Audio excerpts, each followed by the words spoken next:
Hello everyone, welcome to this video. This video is part of a 10-minute a day series for the JIB exam. इस video में हम आई and IFS के important topic that is classical theory of interest इस पर discussion करेंगे.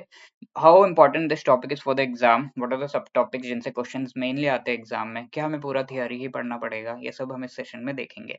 साथ के साथ JIB एग्जाम के प्रिपरेशन और भी इजी सरल हो जाती है if you have the idea of the previous year questions जिनका बहुत बढ़िया पीडीएफ डॉक्यूमेंट हम बना चुके हैं. You can download it by clicking in the description.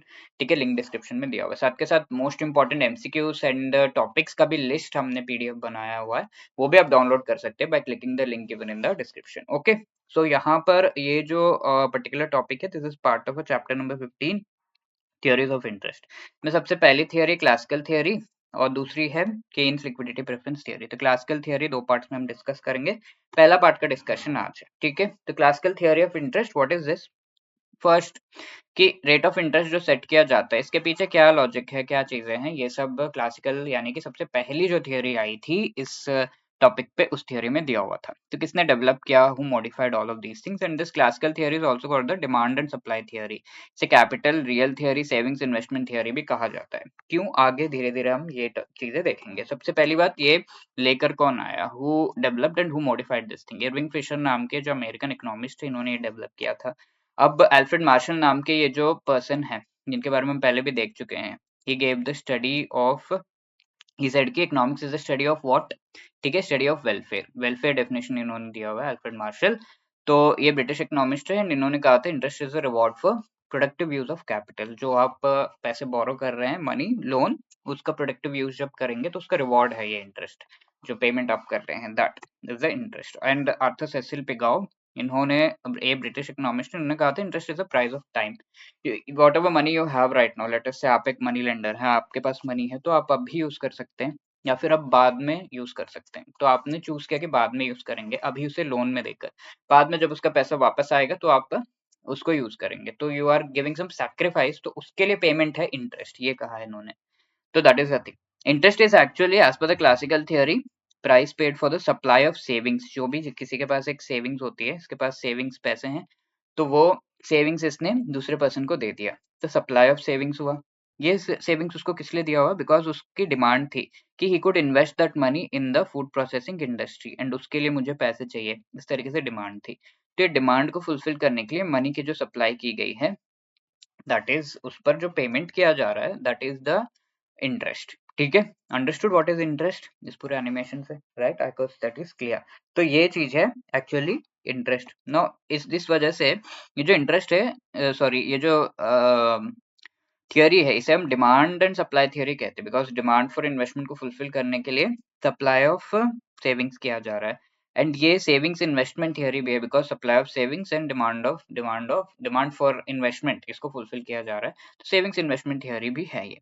These two things. That is why this particular theory has different names. Also, it is called the capital theory, जहाँ पर capital पर interest payment किया जा रहा है इस तरीके से. And also, it is called the real theory, because actual investment पे जो savings का supply किया जा रहा है, all of these are the real things that we discuss. ठीक है, money की discussion नहीं है यहाँ पर, real जो discussion है. ठीक है, it is dependent upon that. तो real theory भी से कहा जाता है.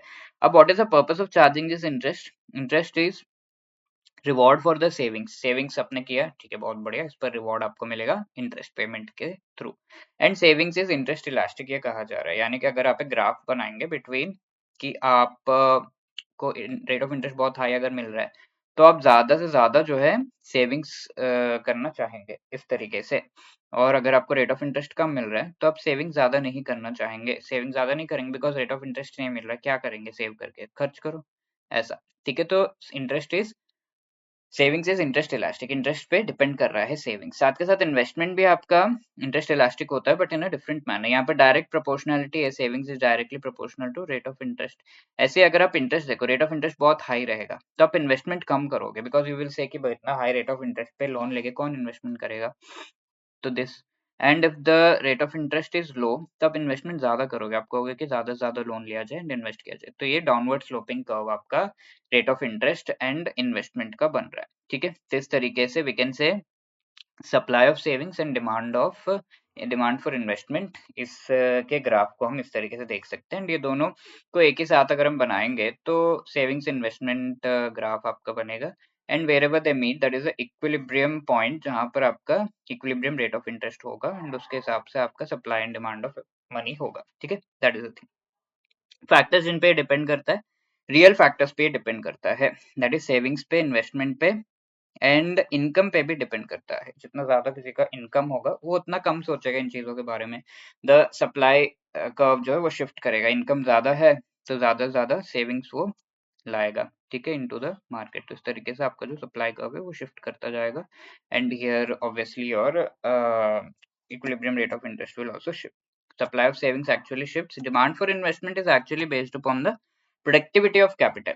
ठीक है, इन्वेस्टमेंट आप कर रहे हैं, आप बोरो कर रहे हैं money at 10% rate of interest and you are able to earn only 5%, तो इसमें 5% का आपको लॉस ही हो रहा है, तो कैपिटल प्रोडक्टिव नहीं है। जब आपका मार्जिनल प्रोडक्टिविटी यानी कि ये जो प्रॉफिट आप कमा पा रहे हैं ये ज्यादा है in comparison to what you are paying, then only you will go for this particular uh, getting the money on interest. ठीक है, that is why productivity of capital is nothing but the difference between what profit you are earning and what you are paying for that loan amount. तो difference क्या है 5% का, 5% is the productivity of the capital.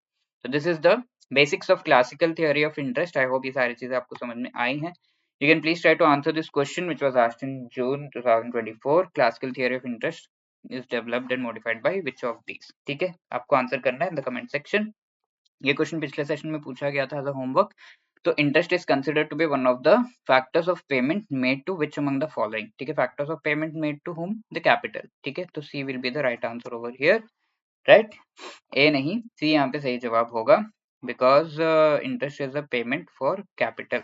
ठीक है, तो C is the correct answer. And if you want to clear the JAIIB exam in one attempt and want guidance with respect to that, तो आप हमारे master course को opt कर सकते हैं जिसमें आई एंड आईएफएस, एएफएम, पीपीबी, आरबीडब्ल्यूएम चारों components या फिर इंडिविजुअल कंपोनेंट्स से रिलेटेड भी आपको short concept classes, short notes, MCQs of each and every chapter, full length mock test as well as live classes सब कुछ प्रोवाइड किया जा रहा है।